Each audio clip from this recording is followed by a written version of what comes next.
हमारे संविधान के वह दो कौन से आर्टिकल्स हैं जो भारत सरकार को जनरल कैटेगरी यानी सामान्य वर्ग को आरक्षण देने की राह में सबसे बड़ी मुश्किल खड़ी कर रहे थे, और मोदी सरकार ने 103rd कॉन्स्टिट्यूशनल अमेंडमेंट ला करके इन दोनों आर्टिकल्स में ऐसा क्या संशोधन किया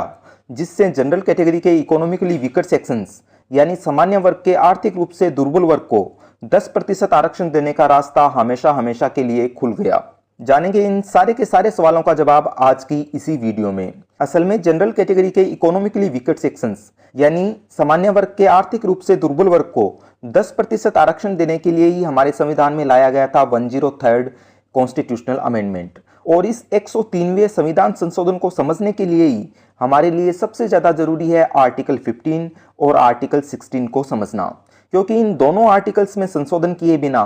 सामान्य वर्ग को 10% आरक्षण देना नामुमकिन ही नहीं बल्कि पूरी तरह से असंभव था। तो आइए फिर पहले बात करते हैं आर्टिकल 15 की। आर्टिकल 15 की हेडिंग है प्रोहिबिशन ऑफ डिस्क्रिमिनेशन यानी भेदभाव की मनाही। असल में आर्टिकल 15 में 5 अलग अलग आधारों पर किए जाने वाले भेदभाव को प्रतिबंधित किया गया है, यानी 5 स्पेसिफिक ग्राउंड्स पर किए जाने वाले डिस्क्रिमिनेशन को प्रोहिबिट किया गया है। कौन कौन से हैं ये 5 स्पेसिफिक ग्राउंड्स? फर्स्टली रिलीजन यानी धर्म, सेकेंडली रेस यानी मूलवंश, थर्डली कास्ट यानी जाति, फोर्थली सेक्स यानी लिंग, and fifthly and lastly place of birth यानी जन्म स्थान। कहने का मतलब कि आर्टिकल 15 हमारे देश के सारे सिटीजन्स को ये गारंटी देता है कि केवल इन 5 स्पेसिफिक ग्राउंड्स के बेसिस पर देश के किसी भी नागरिक के विरुद्ध किसी भी तरह का कोई भेदभाव नहीं किया जाएगा। तो ये तो बात होगी आर्टिकल 15 के द्वारा हमारे देश के नागरिकों को मिलने वाले अधिकार की। लेकिन अधिकार के तुरंत बाद में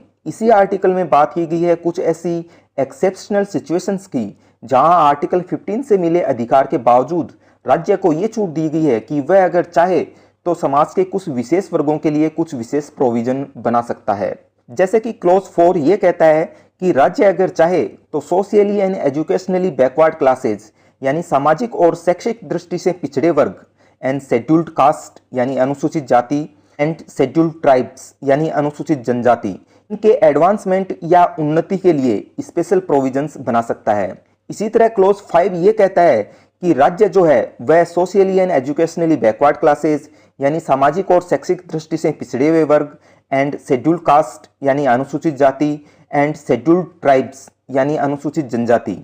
इनके एडवांसमेंट या उन्नति के लिए इन वर्गों के एजुकेशनल इंस्टीट्यूशंस में एडमिशन से रिलेटेड कोई भी स्पेशल प्रोविजन बना सकता है।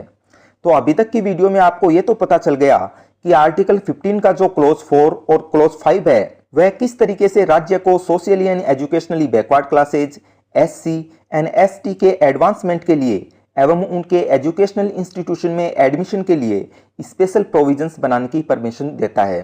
फिर चाहे इस तरह के प्रोविजंस आर्टिकल 15 से मिलने वाले अधिकार के अगेंस्ट ही क्यों ना हो। अब यहाँ पर आप थोड़ा सा दिमाग लगाइए और सोचिए कि बिल्कुल socially and educationally backward classes, SC और ST की तरह का ही स्पेशल स्टेटस जनरल कैटेगरी के इकोनॉमिकली वीकर सेक्शंस को देना हो तो सरकार को क्या करना पड़ेगा? इसके लिए सरकार को इसी आर्टिकल 15 में एक ऐसा क्लॉज जोड़ना पड़ेगा जो जनरल कैटेगरी के इकोनॉमिकली वीकर सेक्शंस के बारे में बिल्कुल उसी तरह की बात करता हो जो कि इस आर्टिकल के क्लॉज 4 और 5 में socially and educationally backward classes, SC और ST कैटेगरी के बारे में की गई है। तो इसीलिए 103rd अमेंडमेंट के द्वारा आर्टिकल 15 में जोड़ा गया क्लॉज 6 जो ये कहता है कि ये जो 3 कैटेगरीज थी SC, BC, SC and ST, इनको छोड़ करके बाकी भारत के जितने भी नागरिक बच गए, उन बचे हुए नागरिकों में से जो इकोनॉमिकली वीकर सेक्शंस है उनके एडवांसमेंट के लिए या फिर एजुकेशनल इंस्टीट्यूशन में उनके एडमिशन के लिए अगर कोई स्पेशल प्रोविजन बनाया जाता है तो इस तरह का प्रोविजन आर्टिकल 15 का वायलेशन नहीं माना जाएगा। इसके बाद में इस क्लोज में यह भी जोड़ दिया गया कि इस तरह के इकोनॉमिकली वीकर सेक्शंस को मैक्सिमम 10% तक का रिजर्वेशन दिया जा सकेगा। तो इस तरह से सरकार ने क्या किया? सरकार ने आर्टिकल 15 में जो ये क्लॉज 6 है ये इंसर्ट करके जनरल कैटेगरी का जो इकोनॉमिकली वीकर सेक्शंस है उसको एजुकेशनल इंस्टीट्यूशंस में 10% रिजर्वेशन देने का रास्ता खोल दिया हमेशा हमेशा के लिए। अब बाकी बची सरकारी नौकरियों में रिजर्वेशन देने की बात, तो इसके लिए हमें बात करनी पड़ेगी आर्टिकल 16 की। आर्टिकल 16 की हेडिंग है equality of opportunity in matters of public employment, यानी लोक नियोजन के विषय में अवसर की समानता। असल में राज्य के अधीन आने वाले जो एम्प्लॉयमेंट्स हैं यानी जो सरकारी नौकरियां हैं, उनमें अवसर की समानता की गारंटी हमें मिलती है आर्टिकल 16 से। आर्टिकल 16 ये कहता है कि ये जो 7 ग्राउंड्स हैं, केवल इन 7 ग्राउंड्स के बेसिस पर राज्य के अधीन आने वाले किसी भी एम्प्लॉयमेंट के लिए भारत के किसी भी नागरिक को इनएलिजिबल नहीं माना जा सकता। इन 7 में से 5 ग्राउंड्स तो वही हैं जो आर्टिकल 15 में थे,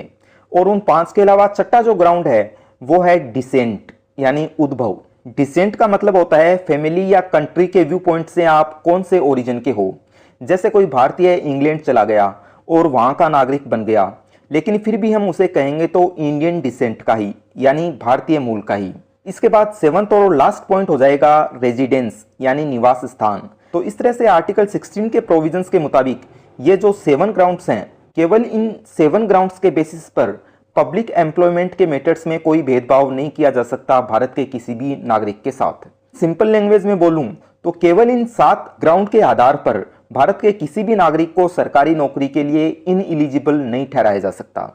लेकिन इस अधिकार के तुरंत बाद में आर्टिकल 15 की तरह ही इस आर्टिकल यानी आर्टिकल 16 में भी बात की गई है कुछ ऐसी एक्सेप्शनल सिचुएशंस की, जहां आर्टिकल 16 से मिले अधिकार के बावजूद राज्य को यह छूट दी गई है कि वह अगर चाहे तो समाज के कुछ विशेष वर्गों के लिए कुछ विशेष प्रोविजन बना सकता है। जैसे कि क्लॉज 4 के प्रोविजंस के मुताबिक अगर बैकवर्ड क्लासेस यानी पिछड़े वर्गों के लिए पदों के आरक्षण का प्रावधान किया जाता है तो उसे आर्टिकल 16 का वायलेशन नहीं माना जाएगा। यहाँ पर जो बैकवर्ड क्लासेस वर्ड है, इसमें हर तरह की बैकवर्ड क्लासेस शामिल हैं, जैसे कि SC, BC, SC and ST। अब यहाँ पर आप फिर से अपना दिमाग लगाइए और सोचिए कि बिल्कुल बैकवर्ड क्लासेस यानी पिछड़े वर्गों की तरह का ही स्पेशल स्टेटस जनरल कैटेगरी के इकोनॉमिकली वीकर सेक्शंस को देना हो तो सरकार को आर्टिकल 16 में क्या चेंज करना पड़ेगा। जाहिर सी बात है, सरकार को इसी आर्टिकल 16 में एक ऐसा क्लॉज जोड़ना पड़ेगा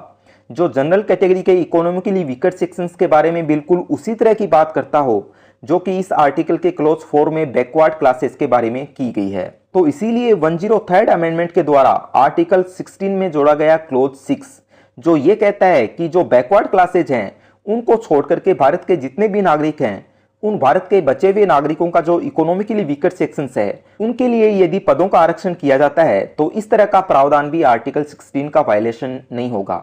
लेकिन ये जो आरक्षण का प्रावधान है वह 10% से ज्यादा नहीं होगा। तो सिंपल लैंग्वेज में अगर मैं बोलूं तो ये क्लॉज 6 जोड़ करके क्या किया गया, ये क्लॉज 6 जोड़ करके सामान्य वर्ग के आर्थिक रूप से दुर्बल वर्ग को सरकारी नौकरियों में 10% आरक्षण देने का रास्ता खोल दिया गया हमेशा हमेशा के लिए। तो इस तरह से मोदी सरकार ने आर्टिकल 15 और आर्टिकल 16 इन दोनों ही आर्टिकल्स में क्लॉज 6 जोड़ करके जनरल कैटेगरी के इकोनॉमिकली वीकर सेक्शंस को 10% आरक्षण देने में जो प्रॉब्लम्स आ रही थी उन प्रॉब्लम्स को दूर कर दिया हमेशा के लिए।